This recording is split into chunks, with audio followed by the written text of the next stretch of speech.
Posko pengaduan THR Lebaran 2022 di bawah Dinas Perindustrian dan Tenaga Kerja atau Dinperinaker Kota Pekalongan disiagakan untuk menerima aduan para pekerja atau buruh yang tidak diberi tunjangan hari raya atau THR tepat waktu atau jumlah THR yang diterima tidak sesuai ketentuan.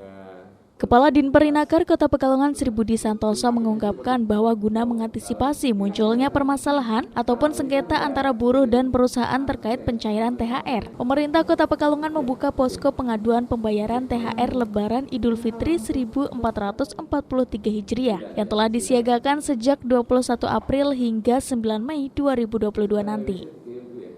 Di mana sebelum libur Lebaran, posko tersebut akan beroperasi selama jam kerja kantor, sementara pada saat sudah memasuki libur Lebaran akan disiagakan selama 24 jam, baik melalui layanan online seperti website, WhatsApp, ataupun telepon, maupun offline yakni dengan datang langsung ke kantor Dinperinaker Kota Pekalongan.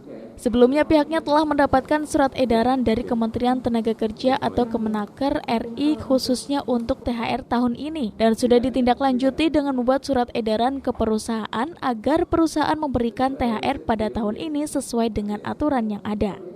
Tidak hanya itu, jajaran Dinperinaker Kota Pekalongan juga melakukan pemantauan ke lapangan secara sampling bersama Lembaga Kerjasama atau LKS Tripartit, perwakilan perusahaan, dan perwakilan serikat pekerja ke beberapa perusahaan.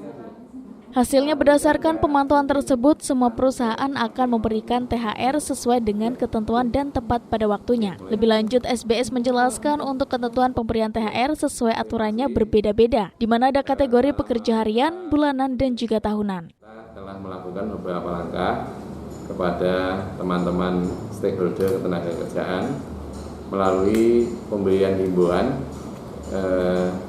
kemudian juga pengiriman surat kepada perusahaan-perusahaan terkait dengan Permenaker nomor 6 tahun 2016 kaitannya dengan tunjangan hari raya keagamaan bagi para buruh atau pekerja yang bekerja di perusahaan.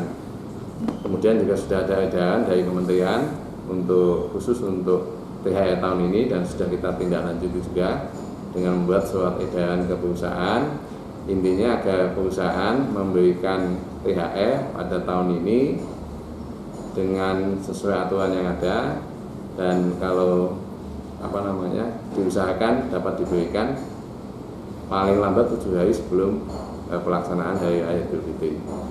Nah, setelah kita melakukan sosialisasi melalui pengiriman surat edaran ke perusahaan-perusahaan, kemudian kita juga melakukan pemantauan ke lapangan bersama dengan LKS Tripartit, perwakilan perusahaan, kemudian perwakilan serikat pekerja, dan bersama dengan Dinas Perindustrian dan Tenaga Kerja melakukan pemantauan secara sampling ke beberapa perusahaan dan hasil pemantauan yang kita lakukan bersama Tripartit kemarin semuanya akan memberikan THR sesuai dengan ketentuan dan tepat pada waktunya.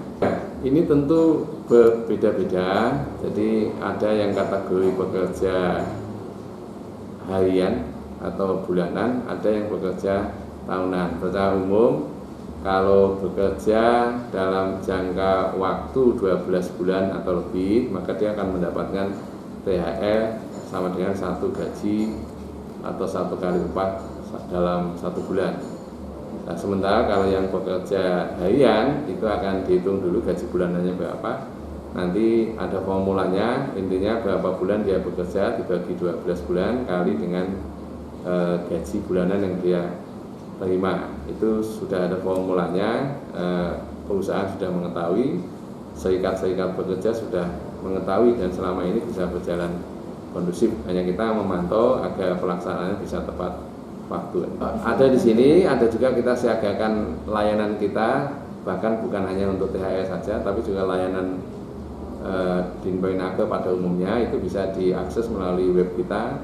Ada juga nomor telepon pengaduan, tapi kalau mau datang langsung ke kita juga kita siaga, walaupun nanti hari libur kita akan tetap siaga. Selama hari libur kita siagakan posko pengaduan THR ini merata di seluruh Indonesia. Jadi semua kabupaten kota, dinas tenaga kerja melakukan siaga posko aduan THR.